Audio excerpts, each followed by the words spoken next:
I'll stay a little. We thought we played very competitive in the first half. We came out in the third quarter, played as bad a quarter of football in every aspect as we could do. Couldn't get a first down, couldn't stop them, and allowed them to come in and control the game. So that was the story of the game. The play at the end of the first half, was that just Packer losing track of? Yeah, we practice it. We talk about, we have 6 seconds left. I didn't want that kid to kick a 48-yard field goal and have end the half with a return.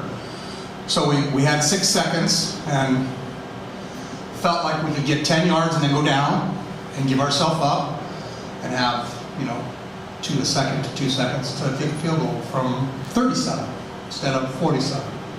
That was all there was to it. He thought he could get out of bounds in that time, and he's a young kid. Is that a situation where he almost sees a hole and thinks I can score here? I hope not. I hope he has. If he does, he won't next time. That's part of the learning process. Cory Boyd saw it too. I mean, there's situations, we practice that stuff. There's situations when we have 6 seconds left and we run we practice catch it, give yourself up. Just take a knee, and that stops the clock. And we should have told him in the huddle 10 yards and then take a knee. We didn't give him a distance. He thought that he could get the ball out of bounds and he couldn't do it. And that's on me as a coach. I need to make sure it gets done. Do you think there was carryover because of that in the third quarter? I hope not, Steve. I mean, you can't say. I wish I had an answer for you. I mean, we approached it differently coaching-wise in the third quarter, and obviously, those things didn't help. So we've got to be better. We've got to be much better in the third quarter. I mean, you can't play a third quarter like that against the Montreal Alouettes and expect to win a game. And it wasn't just offense; it was the defense also. It was just, it was just bad. How would you assess Cleo Lemon's performance today? I thought Cleo did a lot of good things. I mean, even the interception he threw, Cope usually catches that. And I thought he delivered the ball on time. I thought he was in command of the game. We took 1 sack. I thought he played pretty well. Did that surprise you that Copeland had that Butterfingers? He also had it on his first catch as well. It looked like it was. He doesn't usually do that. Again, I don't know what to tell you. Without looking at the film, just what do you think happened in that film? Well, we failed to execute. I mean, that's obvious. We had an idea what we were going to do, and obviously we failed to execute it. And I can't tell you exactly, Frank. I wish I knew. I mean, we dropped a pass here, and instead of 2nd and 3, we're 2nd and 10.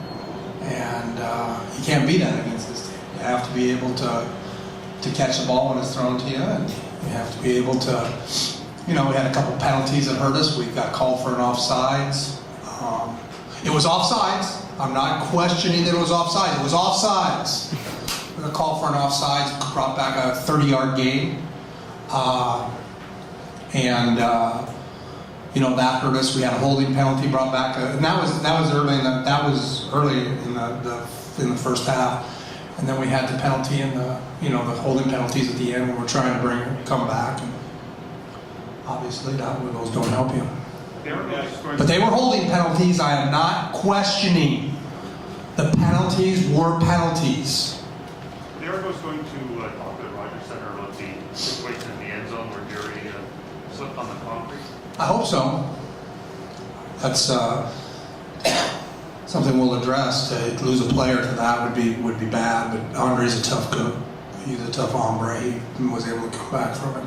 When you see Calvillo get off to the start he did tonight, you almost realize that we've got to limit our mistakes even more. Yeah, we had to change the looks up. I didn't know that we did a good enough job of that. And he just felt comfortable all night. We never made him feel uncomfortable like we did over there. So, we didn't have a better plan against him. If that's the team you have to measure yourself against, you've played them twice and reportedly with a very good defense, giving up 76 points in 2 games. Does that discourage you?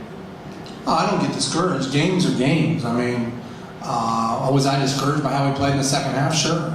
I thought we went toe-to-toe with them in the first half, and we weren't able to sustain it for a game. And But I don't get discouraged. I say we got to figure it out and find the right guys that can play for 60 minutes, and we'll do that.